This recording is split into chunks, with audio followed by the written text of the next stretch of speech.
ನಿರಾಕಾರ ಗುರು ಗುರು ರೇ ನಿರ್ಗುಣ ಗುರು ಸೃಷ್ಟಿಕಾರ ಗುರು ವಿಶ್ವಂಬರ ಗುರುವಿನ ವೀಣ ನರ ನಾರಾಯಣ ಗುರು ಚರಿತಾಸೇಕರ ಪಾರಾಯಣ. ಎಲ್ಲ ಸ್ವಾಮಿ ಸಮರ್ಥರ ಭಕ್ತಾದಿಗಳಿಗೂ ನಿಮ್ಮನೆ ಹುಡುಗ ಸಂತೋಷ್ ಪತಂಗೆ ಮಾಡುವ ನಮಸ್ಕಾರಗಳು. ವೀಕ್ಷಕರೇ, ಒಂದು ತುಂಬಾ ಅದ್ಭುತ ವಿಷಯನ ಇವತ್ತು ನಾನು ಹೊತ್ಕೊಂಡು ಬಂದಿದ್ದೀನಿ.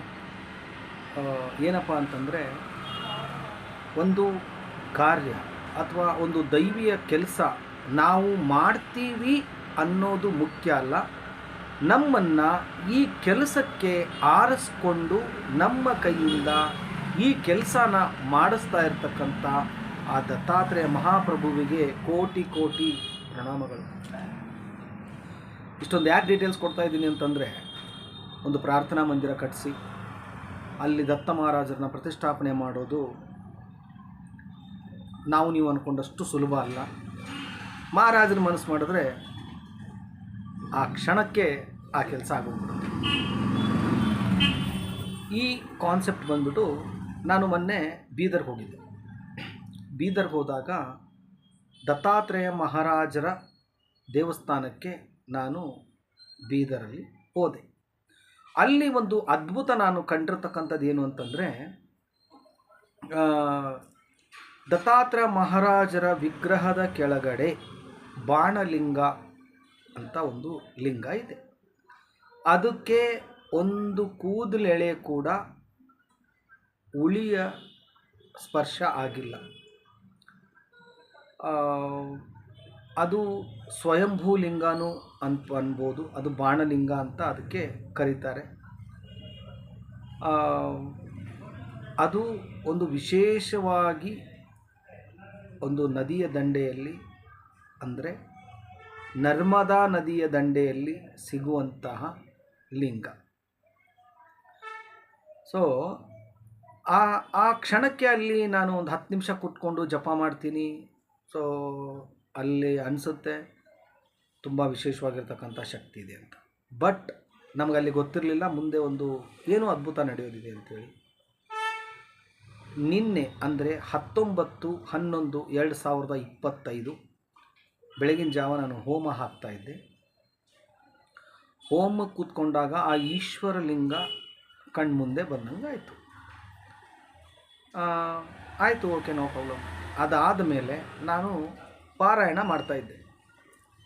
ವೆಂಕಟಾಚಲ ಅವಧೂತರ ಒಂದು ಪಾರಾಯಣ ಮಾಡುವಾಗ ಅದಕ್ಕೆ ಸ್ಥಾನಕ್ಕೆ ಸಂಬಂಧಪಟ್ಟಿರ್ತಕ್ಕಂಥ ವಿಶೇಷ ಶಕ್ತಿಗಳ ಬಗ್ಗೆನೇ ಒಂದು ಪಾರಾಯಣ ಇತ್ತು. ಅದನ್ನು ಮಾಡಿದ ತಕ್ಷಣ ಇಮ್ಮಿಡಿಯೇಟು ನನ್ನ ಕಣ್ಣು ಮುಂದೆ ಬಂದಿರತಕ್ಕಂಥ ವಿಚಾರ ಏನಪ್ಪ ಅಂತಂದರೆ, ಬಾಣಲಿಂಗ. ಮೊನ್ನೆ ನಾವು ದರ್ಶನ ಮಾಡಿ ಬಂದಿರತಕ್ಕಂಥ ಬಾಣಲಿಂಗ ನೋಡೋಣ, ಪ್ರಯತ್ನ ಮಾಡೋಣ ಅಂಥೇಳಿ ಸೊ ಅದನ್ನು ಹುಡುಕಾಟಕ್ಕೆ ಸ್ಟಾರ್ಟ್ ಮಾಡಿದ್ವಿ. ಸುಮಿತ್ ಅಂಥೇಳಿ ಒಬ್ಬರು ಇದ್ದಾರೆ, ಅವ್ರದ್ದು ಕಾಂಟ್ಯಾಕ್ಟ್ ಆಯಿತು. ಅಲ್ಲಿಂದ ನರ್ಮದಾ ನದಿಯಲ್ಲಿರ್ತಕ್ಕಂಥ ಆ ಲಿಂಗದ ಡೆವಲಪ್ಮೆಂಟಿಗೆ ಸಂಬಂಧಪಟ್ಟಿರ್ತಕ್ಕಂಥವರು ಕಾಂಟ್ಯಾಕ್ಟ್ ಆದರು. ವೀಕ್ಷಕರೇ, ನೀವು ನಂಬಲ್ಲ, ಒಂದು 10 ಗಂಟೆ ಆಗಿರಬೇಕು, ನಾನು ಬೆಳಗ್ಗೆ 10 ಗಂಟೆ ಆಗಿರಬೇಕು ಈ ಕಾನ್ಸೆಪ್ಟನ್ನ ಕೈಗೆತ್ಕೊಂಡು. ಬಟ್ ಅದು ಎಂಥ ಅದ್ಭುತ ನಡೆದೋಯ್ತು ಅಂತಂದರೆ,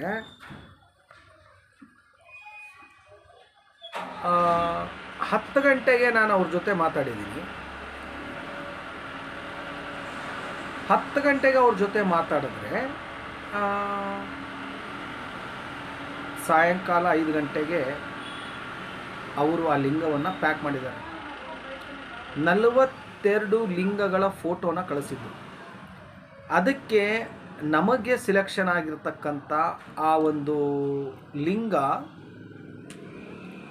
ಅದ್ಭುತವಾಗಿರ್ತಕ್ಕಂಥ ಲಿಂಗ. ಅದ್ರ ಕಲರು ರೆಡ್ ಸ್ಟೋನಲ್ಲಿ ಇದೆ. ಅದು ಅದರ ಪೀಠ ಅದು ಆಸಮ್, ಎಕ್ಸ್ಟ್ರಾರ್ಡಿನರಿ, ಸೂಪರ್ ಆಗಿದೆ, ತುಂಬ ಇಷ್ಟ ಆಯಿತು. ಅವರು ನಿನ್ನೆ ಪ್ಯಾಕ್ ಮಾಡಿದ್ರು. ಸೊ ಇನ್ನೊಂದು 26ನೇ ತಾರೀಕು ನಮ್ಮ ಕೈಗೆ ಅದು ಬಂದು ಸೇರ್ಬೋದು.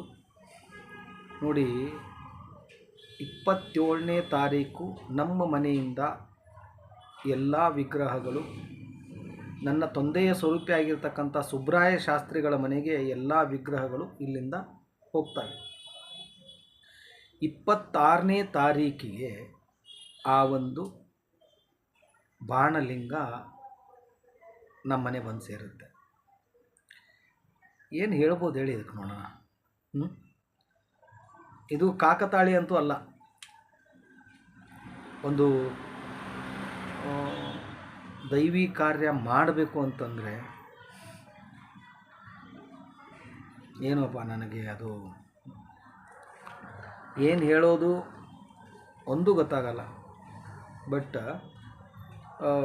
ತುಂಬ ಖುಷಿ ಅನಿಸುತ್ತೆ, ತುಂಬ ಅದ್ಭುತ ಅನಿಸುತ್ತೆ. ನಾನು ಸಾಧನೆ ಮಾಡ್ತೀನೋ ಬಿಡ್ತೀನೋ ಅದು ಸೆಕೆಂಡ್ರಿ, ಆದರೆ ಮಾಡುವಂಥ ಕಾರ್ಯದಲ್ಲಿ ಸಕ್ಸಸ್ ಆಗ್ತಾ ಇದೆಯಲ್ಲ, ಇಟ್ಸ್ ಗ್ರೇಟ್ ಅದು. ಮತ್ತು ಇದ್ರ ಹಿಂದೆ ನಾನು ತುಂಬ ನೋವು ತಿಂದಿದ್ದೀನಿ, ಅದಂತೂ ಬಿಡಿ, ಅದನ್ನು ಮಾತೇ ಇಲ್ಲ. ಓಕೆ, ಸೊ ಎಷ್ಟು ಖುಷಿ ಅನಿಸುತ್ತೆ. ಮತ್ತು ದುಡ್ಡು, ಎಲ್ಲದಕ್ಕೂ ದುಡ್ಡು ಬೇಕು. ಆದರೆ ಇಲ್ಲಿ ಯಾರ್ಯಾರೋ ದುಡ್ಡು ಹಾಕ್ತಾಯಿದ್ದಾರೆ. ಒಬ್ಬೊಬ್ರು 100 ರೂಪಾಯಿ ಹಾಕ್ತಾಯಿದ್ದಾರೆ, ಒಬ್ಬೊಬ್ರು 200 ಹಾಕ್ತಾಯಿದ್ದಾರೆ, ಒಬ್ಬೊಬ್ರು 1000 ಹಾಕ್ತಾಯಿದ್ದಾರೆ. ಅವ್ರಿಗೆಲ್ರಿಗೂ ಕೂಡ 10 ರೂಪಾಯಿ ಹಾಕಿರೋನು ಕೂಡ ದತ್ತ ಮಹಾರಾಜರ ಆಶೀರ್ವಾದ ಅವರಿಗೆ ಆಗಲೇಬೇಕು. ಯಾಕಂದರೆ ಈ ಒಂದು